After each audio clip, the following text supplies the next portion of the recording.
영광으로 생각을 하고 있고 앞으로 8경기 남았고 네, 차근차근 하나씩 해나갈 수 있도록 그렇게 잘 준비해야 될 것 같습니다. 네.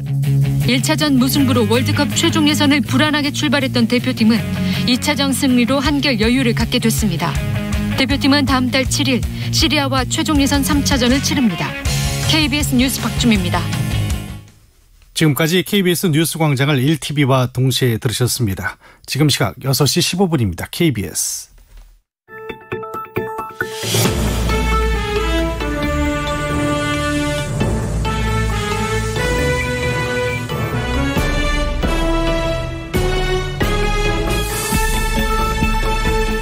오늘 아침 일라디오. 일부 지역엔 지금도 비가 내리고 있긴 합니다만 최근 3주 가까이 이어졌던 가을 장마가 오늘을 기점으로 끝이 난다는 반가운 소식입니다. 오후부터는 대부분 지역의 비가 그치고 맑게 갠 하늘을 볼 수 있을 거라고 하는데요. 그동안 가물어서 힘을 잃었던 작물들은 내리는 가을비에 생기를 되찾았고 메밀꽃, 코스모스, 가을 꽃들은 더욱 활짝 꽃망울을 피울 겁니다. 이제 아침 저녁으로는 쌀쌀하고 한낮엔 따뜻한 기운이 감도는 완연한 가을로 접어들 텐데요. 천고마비의 계절, 결실의 계절인 가을에 모두 노력하고 기대한 만큼의 탐스러운 열매를 맺을 수 있기를 함께 빌어봐야겠습니다. 9월 8일 수요일 오늘 아침 일라디오 출발합니다. 저는 아나운서 김재홍입니다.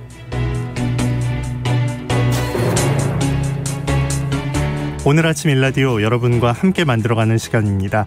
단문은 50원, 장문 100원 드는 유료 문자 샵 9730 이용하실 수 있고요. 유튜브에서 KBS 일라디오 공식 채널 검색해서 들어오시면 채팅창도 마련되어 있습니다. 자, 오늘도 퀴즈로 시작합니다. 세상의 모든 농수산물 퀴즈 새농퀴. 정답 맞춰주신 분들 가운데 추첨을 통해서 20분께 농촌진흥청에서 제공하는 웰빙 혼합 잡곡 세트, 모바일 커피 교환권 등의 다양한 선물 드립니다. 그러면 이번 주 새농퀴 세 번째 힌트 지금 나갑니다.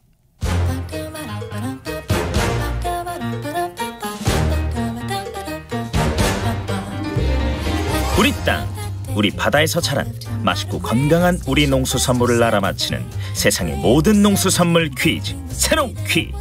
안녕하세요. 퀴즈 내는 성우 송기원입니다. 여러분, 복숭아를 이야기할 때 두 개의 파로 나뉘잖아요. 말랑말랑한 복숭아를 좋아하는 물복파, 딱딱한 복숭아를 선호하는 딱복파가 있죠. 이 과일도 양대 산맥이 있습니다.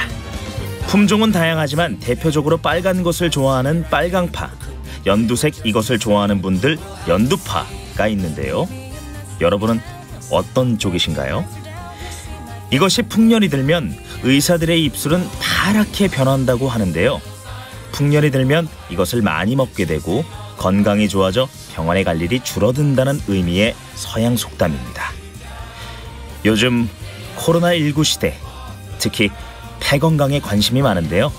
이것에 함유된 캐세틴은 폐 기능을 강하게 해 담배 연기나 오염물질로부터 우리 몸을 보호해준다네요. 건강 도우미이자 폐지킴이, 이 과일 무엇일까요? 정답 아시는 분들은 단문 50원, 장문 100원이 되는 유료 문자 샵 9730으로 보내주세요. 20분께 행운의 선물을 드리겠습니다.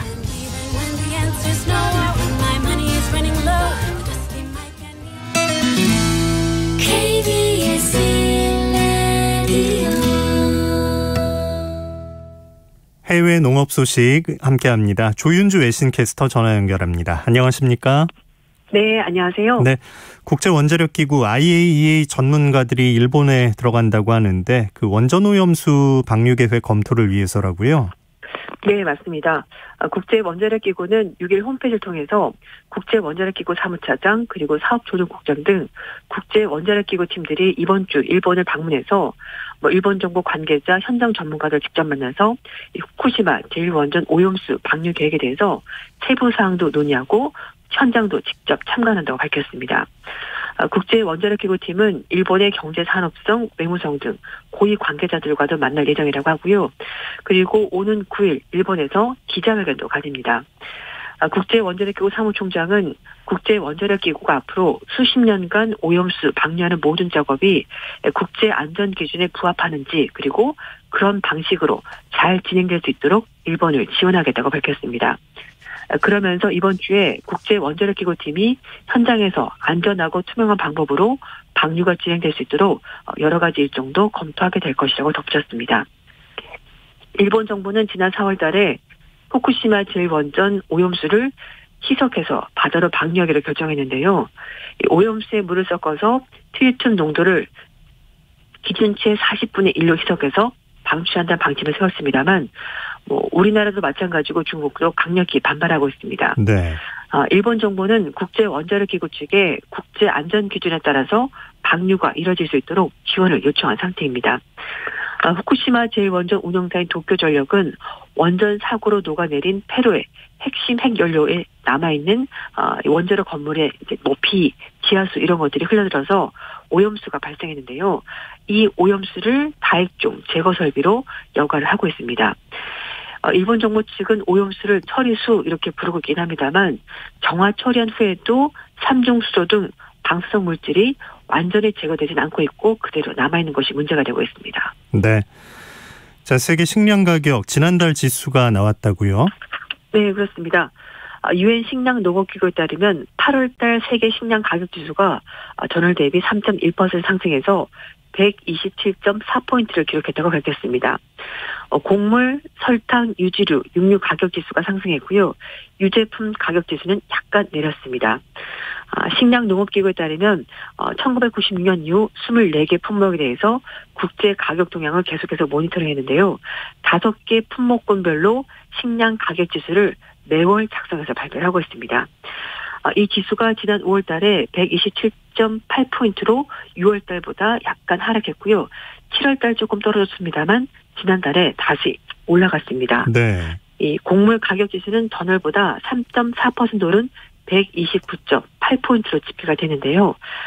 밀은 일부 수출국의 예상 수확량이 감소하면서 가격이 올랐습니다. 옥수수는 아르헨티나, 유럽연합, 우크라이나의 생산 개선 전망으로 가격이 약간 떨어졌고요. 반면에 보리는 캐나다, 미국의 생산량 감소 전망과 밀 가격 상승 영향으로 가격이 약간 올랐습니다. 설탕은 브라질이 가장 많이 수출하는데요. 그런데 브라질에서 요즘 날씨가 굉장히 건조하고 서리 피해까지 나오면서 전월보다 9.6% 오른 120.1을 기록했고요. 유지류는 165.7포인트로 전월 대비 무려 6.7%나 상승했습니다. 이 팜유는 주요 생산국인 말레이시아 생산량이 예상보다 적어서 가격이 올랐고요. 유채씨유는 세계 공급량이 줄어들 것으로 예상되는 상황에서 유럽연합 내 수요가 격보해서 가격 상승세를 보였습니다. 네. 이외에도 양고기, 소고기 등은 주로 중국의 수입 수요가 많고요. 오세아니아 지역에서도 도축용 가축 공급이 저조해서 가격이 올랐습니다. 돼지고기는 도축용 돼지 공급량이 소폭 증가했음에도 불구하고 중국의 수입 감소, 유럽 내 수요 악세 때문에 가격이 올랐습니다. 유제품도 116.0포인트로 전월 대비 0.6% 약간 떨어졌는데요. 탈지 분유는 수입 수요세가 계속되고 있고 오세아니아 지역에 수출 가능 물량이 늘면서 가격이 약간 내렸습니다. 다만 치즈는 유럽 내 수요가 늘어난 반면에 공급이 부족해지면서 또 버터는 동아시아 지역에 수입 수요가 많아서 가격이 소폭 올랐습니다. 네. 2021년, 2022년 이렇게 봤었을 때 세계 곡물 생산량은 27억 8,790만 톤으로 2000년부터 2021년 대비해서 0.7% 정도 약간 증가할 것으로 전망이 됐습니다. 그 전해 년도 대비해서는 조금 오를 것 같군요. 맞습니다. 네, 자 브라질 소식을 좀 보죠. 수출 예정이던 소고기 선적을 전면 중단했다고 하는데 이유가 뭐였습니까? 네, 이 브라질에서 발생한 광우병으로 정부 당국이 중국의 자국산 소고기 수출을 잠정 중단했다고 영국의 파이낸셜 타임스가 보도했습니다. 브라질 남동부 벨루 오리존치와 중서부에 있는 노바카낭두 노르치 소재에 있는 소고기 공장 두 곳에서 각각 광우병이 발견되면서 수출 선적이 전면 중단했습니다. 브라질 농업부는 이번 광우병 사례는 자발적이고 산발적으로 발생했고 오염된 식품 섭취와는 관련이 없어서 이례적이다 이렇게 평가했습니다. 그러면서 지금 현재로서는 사람과 동물에 아무런 위험이 없다라고 덧붙였습니다. 중국은 브라질산 쇠고기의 가장 많은 수입국인데요. 최대 수입국인데요. 브라질 육류수출협회에 따르면 올해 1월과 7월 브라질에서 중국으로 수출한 쇠고기가 49만 톤에 달한다고 합니다. 매출은 지난해 동월 대비 8.6% 그리고 13.8% 증가해서 총 24억 달러, 우선으로 2조 7천억 원 정도로 집계가 됐습니다. 네. 앞서 중국 정부는 작년에 코로나19 확산을 우려해서 브라질 소고기 수입을 전면 중단했고요. 이 같은 방침에 대해서 브라질 육류업체 관계자들은 과민한 반응이 나면서 크게 반발했습니다.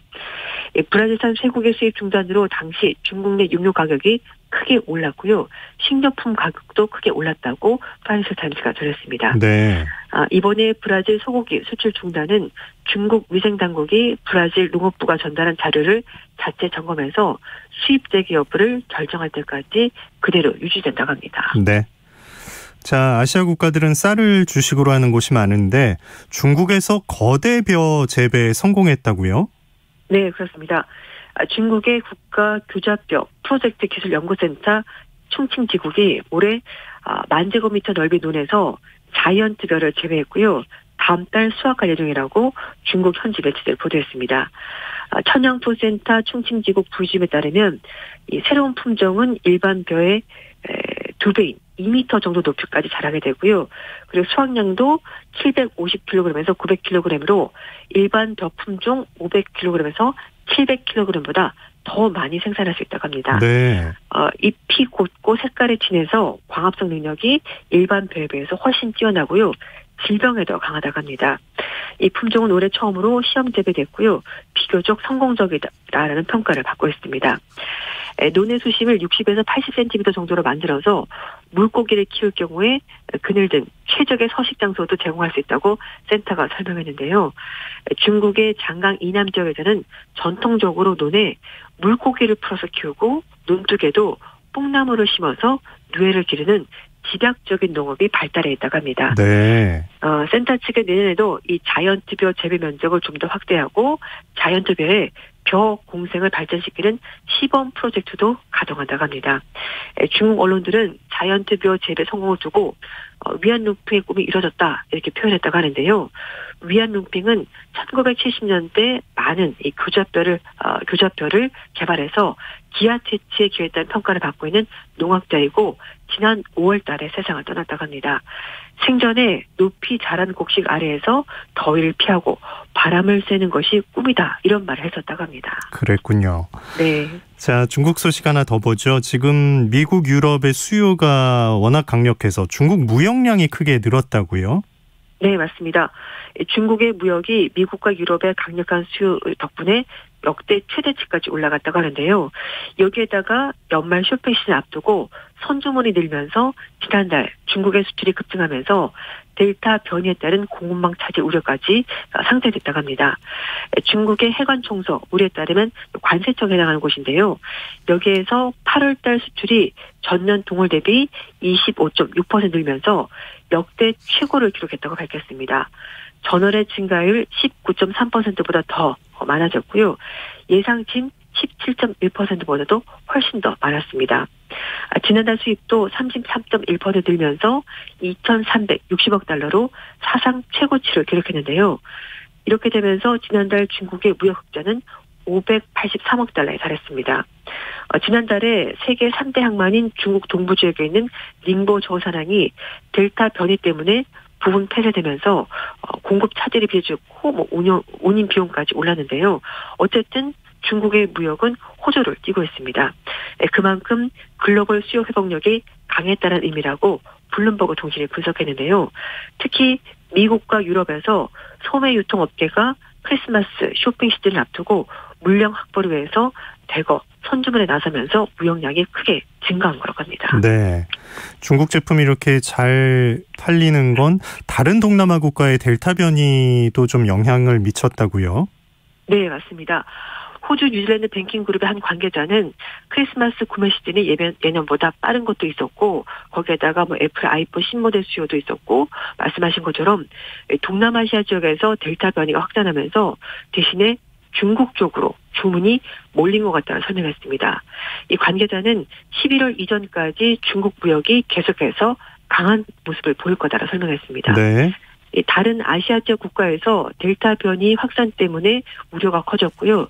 그 사이에 중국은 효과적인 방역 조치로 제조 공장들이 계속 운영을 하고 또 전 세계 수요를 흡수시킨 것으로 보이고 있다고 시장 전문가들이 얘기를 하고 있습니다. 하지만 다른 아시아 국가들이 백신 접종률이 높아가면서 팬데믹, 그러니까 델타 변이나 여러 가지 코로나19를 억제하면서 이런 반사익은 조만간에 줄어들 수 있다고 블룸버그 통신이 지적했습니다.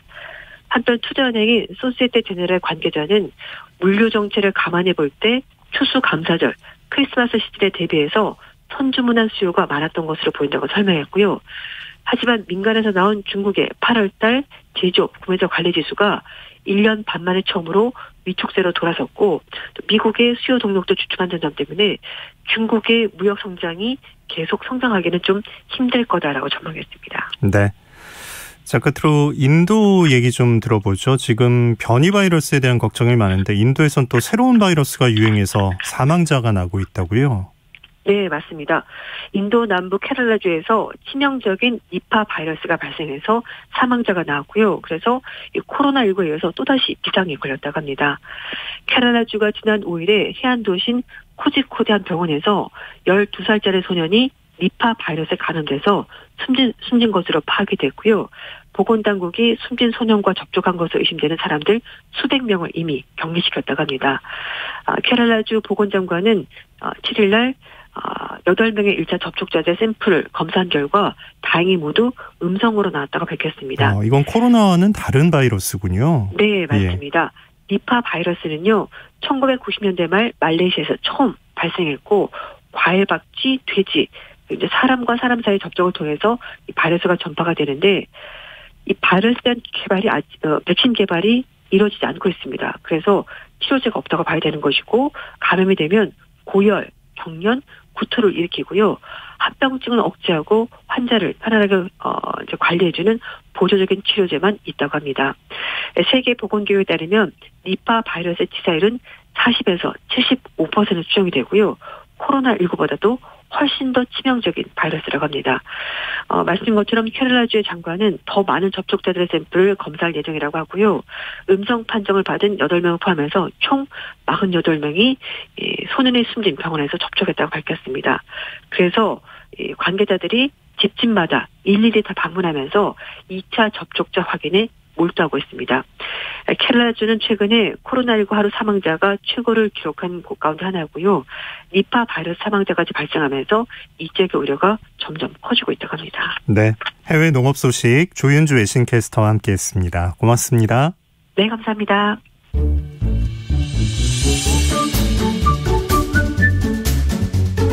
아침을 여는 기분 좋은 습관. KBS 오늘 아침 1라디오. 우리나라의 채식 인구 약 150만 정도 된다고 하죠. 채식 인구가 10년 사이에 10배 가까이 증가했고 관련 시장 또한 더불어서 빠르게 성장하고 있습니다. 나물 샐러드에서 이제는 100% 식물성 재료로 만든 달걀 프라이, 초밥, 또 삼겹살까지 다양한 메뉴가 등장하면서 채식 레스토랑도 인기라고 하는데요. 이렇게 채식에 열광하는 이유가 뭘까요? 건강과 동물 복지를 넘어서 기후위기 극복에도 영향을 미칠 수 있다고 합니다. 지구를 지켜라, 우리가 미처 몰랐던 채식의 세계에 대해 자세히 알아보겠습니다. 기후행동 비건 네트워크의 조기리의 대표와 함께합니다. 안녕하십니까? 네, 안녕하세요. 네, 지금 대표로 계신 단체가 어떤 곳인가요? 저희 기후행동 비건 네트워크는 기후위기하고 우리들이 먹는 문제가 굉장히 밀접하게 연관되어 있다. 그래서 이제 그런 관련된 교육을 하고 또 시민들이 실천을 장려할 수 있도록 그렇게 돕는 단체이고요. 그래서 뭐 최근에는 하루 한 끼 채식 챌린지라거나 혹은 뭐 채식 학교 혹은 학교로 들어가서 학생들에게 관련된 교육을 하기도 했고 또 이제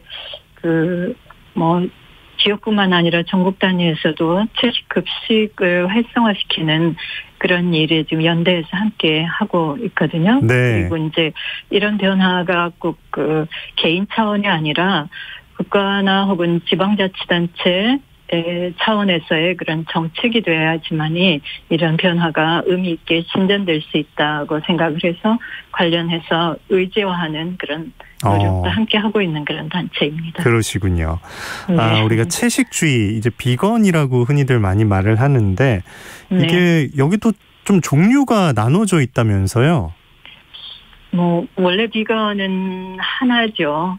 그리고 이제 그 나머지는, 채식을, 비건의 경우에는 일단 우리가 이제 생활을 하거나 우리가 그 음식을 섭취할 때 동물에서 유래하지 않는 그런 음식만 섭취하는 것 혹은 이제 동물 실험이라거나 동물의 모피라거나 이런 것들을 사용하지 않는 그런 옷, 넓은 개념이군요. 예. 네네네. 이런 화장품까지. 그래서 이제 이런 사람들을 기본적으로 비건이라고 우리가 부르고 혹은 그런 생활 방식을 비건이라고 부릅니다. 네. 그러나 이제 그 밖에 우유나 달걀을 섭취하면 우리가 보통 베지테리언이라고 그렇게 구별해서 부릅니다. 그렇군요. 이게 이제 예전에는 나의 건강 또 그 동물을 이렇게 움직이는 생물을 먹는다는 거에 대한 거부감 이런 것들이 채식 쪽으로 많이 연결이 됐는데 이제는 기후 위기가 더 앞에 나와 있어요. 어떤 방식으로 이게 연관이 되는 건가요? 예. 굉장히 밀접하게 연관되어 있는데요. 지금 현재는 기후위기 상황이 굉장히 심각한 그런 상황이기 때문에 이런 기후위기에 이 축산업이 차지하는 비중, 기여도가 아주 적게 잡아서는 14.5%, 인간이 배출한 온실가스의 14.5%부터 합자에 따라서는 50%에 이른다라고 얘기하는 사람도 있어요. 그래서 이제 적게 잡아도 한 20% 수준에 달한다 이렇게 말씀을 드릴 수가 있고요. 근데 만약에 우리가 그 육식 대신에 완전 채식을 하게 되면 2050년에 전 세계인이 98억이 된다고 해도 누구도 굶주리지 않고 먹고 살 만큼의 식량이 남는다. 그리고 이제 채식을 하게 되면 우리가 식생활 분야에서 발생하는 온실가스를 한 70%까지 줄일 수 있고 그뿐만 아니라 지금 이제 대기 중에 있는 온실가스를 흡수해서 저장해드리는 지금 기온이 급상승하고 있기 때문에 그게 매우 중요한 그런 그 과제로 지금 대두되고 있는데, 이 채식을 하면 축산업이 한 80% 정도 농경지를 사용하는데 그 중에 이제 한 75%가 남아가지고 80억 톤이라는 탄소를 추가로 흡수 저장할 수 있는 공간을 우리가 확보할 수 있다. 이런 과학적 그 연구 결과도 지금 나와 있어요. 그래서 이제 채식이라고 하는 게 그 굉장히 강력한 도구예요.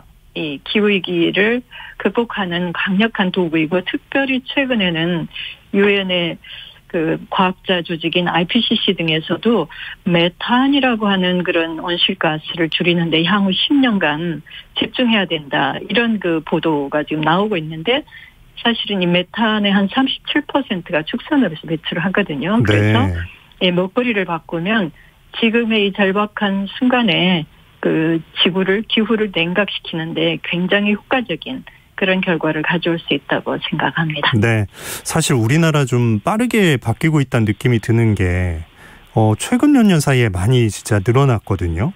네. 지금 학교나 군대에서도 채식 관련한 변화가 있는 것 같은데 대표님은 이 정도 변화를 어떻게 평가하십니까? 일단 군대에서 채식 선택권을 부여한 건 저는 굉장히 진보적인 그런 그 결정이었고 시대 정한 결정이라고 생각을 하고 있고요. 굉장히 잘 하고 있다고 생각을 해요.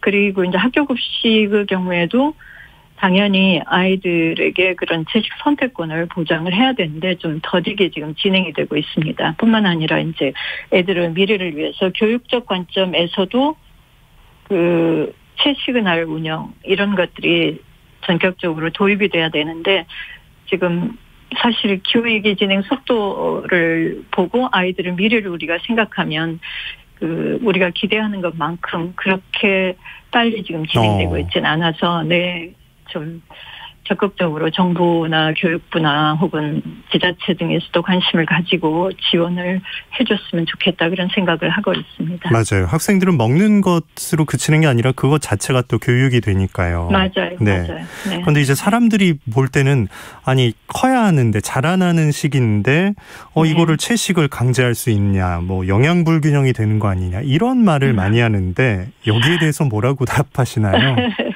그거는 전적으로 오해고 편견이에요. 왜냐하면 2009년도에 세계적으로 가장 많은 그런 회원을 거느리고 있는 미국의 영양협회에서 완전 채식, 비건 채식을 해도 청소년기, 임신기 굉장히 많은 그 영양이 필요한 시기잖아요. 그러니까 임신기, 수유기, 그다음에 네. 청소년 성장기 할 것 없이 인간의 전 생애에서 필요한 영양 성분을 다 섭취할 수 있다. 충분히 섭취할 수 있다. 이렇게 발표를 했고요. 그리고 이제 아주 격한 운동을 하는 세계적인 운동 선수들 중에도 비건 채식인들이 있어요. 예, 그래서 그런 근지구력이라거나 순발력이라든가 이런 것들이 오히려 더 뛰어나다. 이렇게 얘기를 하신 분들이 있고 반드시 육식을 해야지만이 기록을 운동의 최선의 기록을 낼 수 있는 게 아니다. 이렇게 얘기하는 코치분들도 계시고, 그래서 실제로 입증이 되어 있고, 또 저희들이 잘 아는 아인슈타인이라거나 이런 분들도 채식인이었어요. 채식인으로 살면서 자기에게 역사적으로 주어졌던 소명을 다 하고 세상에 기여를 하고 떠나셨거든요. 그래서 우리가 무엇 때문에 먹는가? 잘 살기 위해서 먹는다 그 생각을 하면 충분히 영양도 섭취할 수 있고 잘 살 수 있다면 이런 편견들은 조금 거두시면 좋지 않을까 생각을 합니다. 네, 벌써 10년 전에 그런 발표가 있었었군요. 네. 네네네. 그런데 이게 또 극단의 사례들이 꼭 존재하잖아요. 이제 나 혼자의 세계에 빠져서 채식을 하다가 건강을 잃는 분들도 간혹 있는 건데 균형 잡히게 먹을 수 있는 방법을 추천해 주신다면요? 네. 우리나라 경우에는 사실은 우리가 신경을 쓰면 이 영양 밸런스를 맞추는 게 어렵지 않아요. 왜냐하면 우리는 밭곡식도 나오고 논곡식도 나오고 바다에서도 수많은 종류의 해조류 이런 것들이 나오는 데다가 제철 채소 풍부하죠. 하니 이것들을 가지고 이제 조금만 정보를 자기가 찾고 조금만 훈련을 하면 굉장히 쉽게 균형을 맞출 수 있어요. 이를테면 콩이 여러 종류가 나오잖아요, 우리나라에서. 그렇죠. 그다음에 이제 통곡밀도 다 나오고 있기 때문에 콩과 통곡밀을 늘 가까이 하고 여기서 영양분을 대부분 이제 중요한 영양소를 섭취를 할 수 있고요. 견과류라거나 그다음에 이제 제철에 나오는 오색 채소 과일. 이게 또 이제 키포인트예요. 그래서 이런 것들을 즐겨 챙겨 드시고, 그 다음에 이제 내륙 지방에는 없는 이런 해조류가 우리나라는 너무 풍부하고 발효식품, 특히 콩 같은 걸 소화되기 쉽게 이렇게 발효를 해서 나온 것들이 굉장히 많잖아요. 청국장, 된장. 이런 것들을 가까이 하시면 영양 불균형이 될 수가 없습니다. 되려고 해도. 그래서 그렇게 해서 특히 이제 요즘의 영양학에서는 양보다는 질을 중요하게 생각해라. 우리나라 지금 국민들이 3,360kcal인가 이렇게 섭취를 해요. 2,500이 초과되는군요. 예, 2,500이 건강하게 살 수 있는 그런 건데 우리는 과영양이어서 오히려 그런 것들을 우리가 지금 다시 조정을 해가야 되는 그런 단계라고 보이고요. 그래서 이 영양보다는 질로 승부를 하라. 이게 과학자들과 영양학자들이 지금은 제시하는 그런 일종의 슬로건이거든요. 네. 그래서 이런 방식으로 하시면 조금 더 문제가 될 게 없습니다. 네. 저희 이제 공식 끝 질문인데 이제 청취자들이 쉽게 접근할 수 있게 어떤 실천을 이제 도전하려는 분들에게는 채식주의로 어떻게 지구를 바꿀 수 있을까 이런 얘기를 들려주실 수 있을까요? 채식으로 지구를 살리는 거요. 처음 이제 도전해 보려는 분께 쉽게 접근하게 이렇게 유도를 한번 해주신다면요. 네네네. 그러면 밥에 콩을 넣어서 밥을 짓는 것부터 시작을 하세요. 첫 시작은 그거부터군요. 네, 왜냐하면 그러면 이제 특히 현미라거나 이런 통곡식하고 콩을 섞어서 밥을 지으면 단백질 부분이 먼저 해결이 되어져요. 그 다음에 이제 해조류 중에서 이 김 같은 거를 꾸준히 생김으로 드시면 이것도 굉장히 큰 도움이 됩니다. 네네네. 그래서 저는 콩을 늘 냉장고에다 냉동실에 넣고 밥을 지을 때 사용을 합니다. 그리고 이제 건강하게 사시려면 이렇게 먹는 것도 중요하지만 하루에 한 15분씩 햇빛 쬐고, 일주일에 한 20분씩 4번 산책, 이런 이제 기본적인 아주 무리하지 않게, 운동을 무리하게 하지 않아도 우리를 건강하게 유지할 수 있는 그런 노하우가 있는데, 이런 것들을 패키지로 가져가시면 건강하실 수 있겠고요. 그 다음에 이제 밖에서 직장 생활을 할 경우에는 단골 식당에 건강한 채식 메뉴, 이런 것들을 요청을 하시면 되고요. 또 소비자가 늘어나면 더 건강하고 다양한 채식 식품도 늘어나게 될 거예요. 그래서 우리들의 실천이 또 우리들을 편하게 만들어가는 지름길이 될 수도 있어서 이런 부분들에 대해서 적극적으로 자기 표현, 자기 실천을 하시면 아마 인프라가 훨씬 더 채식하게 좋아지리라고 생각을 합니다. 네, 지구를 지켜라 기후행동 비건 네트워크의 조기리의 대표와 이야기 나눴습니다. 고맙습니다. 고맙습니다. 자, 오늘 날씨 알아보겠습니다. 전국에 이어지는 비는 지금 대부분 그친 상태인데요. 아침까지는 좀 흐려도 오후부터 맑은 하늘 볼 수 있겠습니다.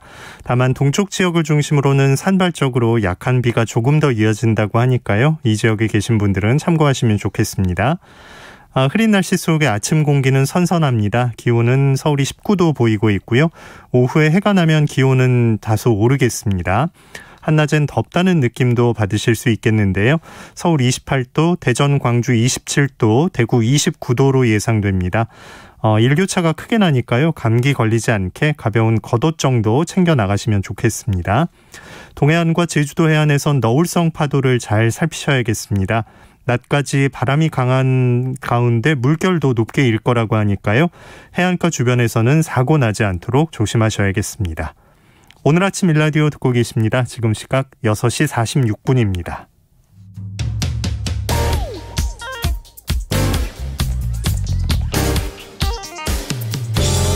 오늘 아침 뉴스 브리핑 정상근 기자와 함께합니다. 안녕하십니까? 안녕하십니까? 네, 코로나19 상황 어떤지 먼저 알아볼까요? 네, 어제 코로나19 신규 확진자 수는 모두 1,597명으로 그 전날보다 220명 넘게 늘었습니다. 지난주 화요일에 비해서도 200명 넘게 늘었고요. 화요일에 발표된 확진자 가운데 가장 많은 수이기도 합니다. 오늘은 1,900명대에서 2,000명대 확진자가 예상이 되고요. 네. 그리고 어제 오전 이 백신 1차 접종자가 전 국민 대비 60%를 넘겼습니다. 특히 어제 1, 2차 백신 접종자가 모두 137만여 명으로 하루 접종자 기준으로 가장 많은 수를 기록했습니다. 정부는 여기에 잔여 백신을 2차 접종에도 활용하면서 접종 속도를 더 높인다라는 계획입니다.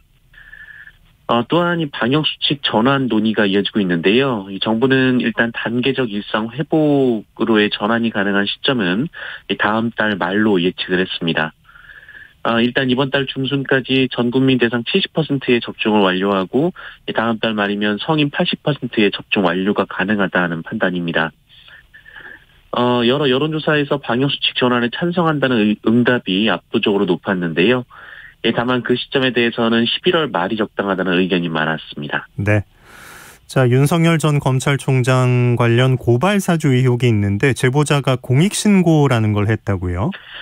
네, 윤석열 전 검찰총장이 연루된 이 현직 검사의 여권 인사 고발 사주 의혹이 새로운 국면을 맞고 있습니다. 지난해 총선 직전 미래통합당 국회의원 후보였던 김웅 의원으로부터 이 여권 인사에 대한 고발장과 텔레그램 메신저를 받았던 사실을 언론에 알린 제보자가 이 대검찰청에 공익신고를 접수한 겁니다. 제보자 자신의 공익신고 행위가 이 김웅 의원 등으로부터 침해당할 수 있다면서 신원보호를 요청했고요. 또 김웅 의원과 주고받은 텔레그램 메신저 캡처 내용과 제보자 본인의 휴대전화 등을 대검에 제출했습니다. 이 공익신고자 신분이 된 제보자는 신원이 공개되지 않도록 보호받고요. 검찰 조사 속도도 더 빨라질 것으로 보입니다. 한편 고발장을 손준성 검사로부터 받아 미래통합당에 전달했다는 의혹을 받고 있는 김웅 국민의힘 의원은 언론 인터뷰에서 계속 오락가락하면서 혼선을 키웠습니다. 이에 김웅 의원이 오늘 기자회견을 예고해서 이 사건이 새 분수령을 맞을지 주목이 되고 있습니다. 네. 자, 충청 경선에서 지면서 일정을 잠깐 취소했었는데 이낙연 민주당 후보 복귀했네요. 네, 이낙연 후보는 충청권 경선 패배의 충격 속에 하루 동안 숙고의 시간을 가진 뒤 어제 다시 공개 일정에 나섰습니다. 예정에 없던 김대중 전 대통령 묘역을 찾아가서 모습을 드러냈는데 이 호남 표심에 호소하려는 전략으로 보입니다. 이낙연 후보는 고 김대중 전 대통령의 묘역을 힘들 때 답을 찾고 싶을 때 찾는 곳이다라고 했는데요. 네. 이후 이낙연 후보는 앞으로 미래지향적인 정책과 메시지에 집중하겠다며 이 네거티브 선거로 오해받을 만한 일은 본인도 캠프도 하지 않겠다라고 밝혔습니다. 하지만 이번 주 예정된 대구 경북 강원 지역은 이재명 후보가 강세를 보이는 지역인데요. 이에 자신의 고향인 호남에 집중할 것으로 보입니다.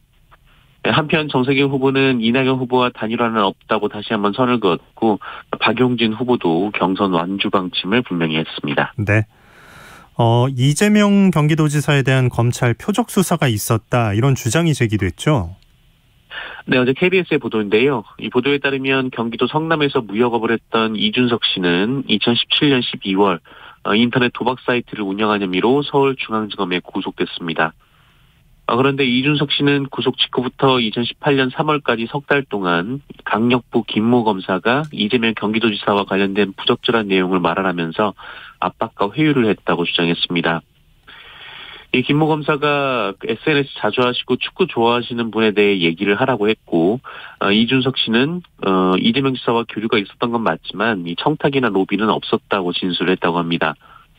하지만 이 압박은 이어졌다고 하는데요. 이 다른 정치인들과도 통화한 사실을 얘기했지만 이 검찰은 이재명 지사와의 관계만 캐물었다고 합니다. 심지어 검사가 우습게 보이냐라거나 이 최하 15년 이상 살게 해주겠다. 아내, 형, 엄마 등 가족을 공범으로 구속시키고 회사도 수사하겠다라는 협박을 했다고도 하는데요. 검찰은 이준석 씨뿐 아니라 이준석 씨의 수감 동료를 불러서 이준석 씨가 이재명 지사에 대해 얘기한 것이 있느냐 이렇게 캐묻기도 했다고 합니다. 이준석 씨는 검사가 무리하게 자신을 기소했다고도 주장했고요. 현재 1심에서 무죄를 선고받은 상황입니다. 네. 한편 의혹의 당사자인 김모 검사는 KBS와의 통화에서 이재명 지사와 관련해 조사 도중 언급한 적이 없다라고 사실을 부인했습니다. 네. 자, 월성원전 1호기에서 방사능 물질이 나오고 있었다고요? 네, JTBC는 어제 그 월성원전 1호기에서 방사성 물질이 새어나왔다는 의혹에 대해 원자력 안전위원회가 5달 넘게 조사를 해왔고 그 조사 결과 실제로 월성원전 1호기에서 인체에 치명적인 물질이 20년 넘게 누출되고 있었음을 확인했다라고 보도했습니다. 이 의혹은 올해 초에 불거졌는데요. 이에 따라 원자력 안전위원회는 지난 3월 민간 조사단을 꾸려서 조사를 벌였습니다. 그리고 1차 조사 결과 보고서를 작성 중인 것으로 알려졌는데 이에 따르면 월성 1호기 부지 안에서 채취한 물에서 리터당 최대 75.6만 베크렐의 삼중수소 그리고 그램당 0.14 베크렐의 세슘 137이 나왔다고 합니다. 또 흙에서는 세슘 137이 그램당 최대 0.37 베크렐이 나온 것으로 전해졌습니다. 이 두 물질 모두 암을 일으킬 수 있는 인체에 치명적인 방사성 물질인데요. 이 보고서는 사용 후 핵 연료를 저장하는 시설이 1997년 균열이 생겨서 보수 공사를 했는데 이를 제대로 하지 않았다고 그 원인을 진단했습니다. 이 조사단은 특히 흙에서 방사성 물질이 나온 것에 주목하고 있는데요. 이 단순히 이음부에서 새어 나온 게 아니라 이 다른 균열을 통해서 공기로 확산됐을 가능성 때문입니다. 조사단은 또한 이 부지 밖으로 흘러나갔는지에 대해서도 조사를 벌이고 있는데요. 네. 이 원전을 운영하고 있는 한국수력원자력은 보수 공사를 계획하고 있다는 말을 했다고 합니다. 네. 자, 유튜브 가로세로 연구소 출연진들이 경찰에 체포됐어요. 네, 정치인은 물론 이 연예인, 심지어 일반인까지 이 무분별하고 근거 없는 주장과 폭로를 이어가고 있는 유튜브 채널 가로세로 연구소 출연진이 결국 체포가 됐습니다. 특히 강용석 변호사와 김세희 전 MBC 기자 등은 경찰이 체포영장 집행을 위해 찾아오자 문을 걸어 잠그고 장시간 영장 집행에 불응했는데요. 이들은 유튜브 방송 내용 때문에 명예훼손 혐의로 여러 차례 피소가 됐는데 계속 경찰 조사에 불응하면서 결국 체포영장이 발부된 것으로 전해졌습니다. 심지어 이들은 경찰이 도착하자 실시간 방송을 진행하면서 지지자들의 도움을 요청했고 또 후원금이 쏟아졌다라고 하는데요. 결국 경찰은 강용석 변호사와 김세희 대표의 진부를 부수고 들어가서 체포영장을 집행했습니다. 네. 강윤성 이제 신상이 공개됐죠. 전자발찌 살인범인데 구속 송치됐어요. 네, 전자발찌 훼손 전으로 여성 2명을 살해한 혐의를 받는 강윤성이 어제 서울 동부지검에 송치됐습니다. 이에 강윤성은 구치소로 이동하면서 송파경찰서 앞에서 기자들과 만났는데요. 구속영장 실질심사 당시 기자에게 발길질을 했던 강윤성은 어제 이 피해자에게 사죄한다는 입장을 밝혔습니다. 다만 사실관계가 다르게 보도된 것이 많았다면서 자신은 성관계를 거부해 살해한 게 아니라 금전적 문제로 범행했다라고 말했습니다. 서울 송파경찰서는 강윤성에게 살인, 강도살인, 살인 예비, 사기 등 6개 혐의를 적용했는데요. 한편 전자발찌를 끊고 잠적한 성범죄자 마창진은 종적을 감춘 지 17일 만에 붙잡혔는데 어처구니 없게도 집에서 10분 거리에 있었다라고 합니다. 네, 뉴스브리핑 정상근 기자였습니다. 고맙습니다. 고맙습니다. 네, 8777님 정답 토마토 하셨는데 토마토 아닙니다. 또 복숭아 보내주신 분 계셨는데요. 오늘 내일 또 이틀 남아있으니까 힌트 잘 한번 생각해 보시고 정답 보내주시면 좋겠습니다. 자, 오늘 아침 일라디오 수요일 순서였습니다. 아나운서 김재홍이었습니다. 내일 아침 6시 15분에 다시 찾아옵니다. 고맙습니다.